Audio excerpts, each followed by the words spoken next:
अस्सलाम वालेकुम। कभी कभी कामयाबी इन हाथों चूमती है जो हार मानने से इनकार कर दे। यही कहानी तीन भाइयों और एक गरीब मजदूर की जिसने दिन रात मेहनत करके अपनी तकदीर बदल डाली। कहानी तीन भाई और मेहनत करने वाला लड़का। एक ही मेले में तीन भाई रहते थे। ये तीनों जवान और सेहतमंद थे मगर किसी काम की इज्जत नहीं देते थे। वो दिन रात खेल कूद और फारग गर्दी में गुजार देते। उनके वालिदैन का ख्याल था कि वो बड़े होकर कुछ बन जाएंगे, मगर वक्त गुजरता गया और वही फिक्री ही रहे। इसी मेले में एक गरीब लड़का भी रहता था। इसके घर में गुर्बत का राज था। उसके वालिद बीमार थे और वालदा लोगों के घरों में काम करती थी। ये लड़का दिन रात मेहनत करता था। सुबह अखबार बेचता, दोपहर में छोटे मोटे काम करता और शाम को पढ़ाई।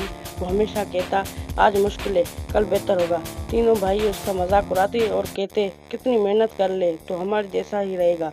मगर वो मुस्कुरा कर जवाब देता, वक्त सब बदल देता है।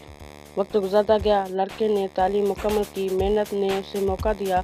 उसे एक बड़ी कंपनी में नौकरी मिल गई। आस्ते आस्ते तरक्की मिलती गई और चंद सालों में वो कंपनी का मैनेजर बन गया। फिर उसने अपना कारोबार शुरू किया जो दिन दुगनी रात चौगुनी तरक्की करता रहा।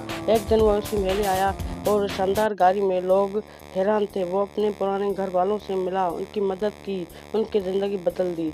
उधर तीनों भाई अब भी वही थे, खाली हाथ, बगैर मकसद ने कि उन्होंने शर्मिंदगी से सर झुकाकर कहा, हमने मौका खुद ज़ाया किया।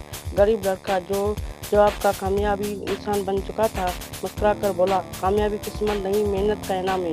जो इंसान मेहनत छोड़ देता है, कामयाबी उससे दूर भागती है। जिसके इरादे मजबूत हों वो हमेशा आगे बढ़ता है। ये कहानी है एक मेहनत करने वाले की।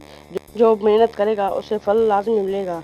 मजीद ऐसी वीडियो देखने के लिए चैनल को सब्सक्राइब करें, वीडियो को लाइक करें, शेयर करना ना भूलें ताकि किसी भाई के दिल में रहम हो जाए और वो आगे मेहनत करे। अल्लाह हाफिज़।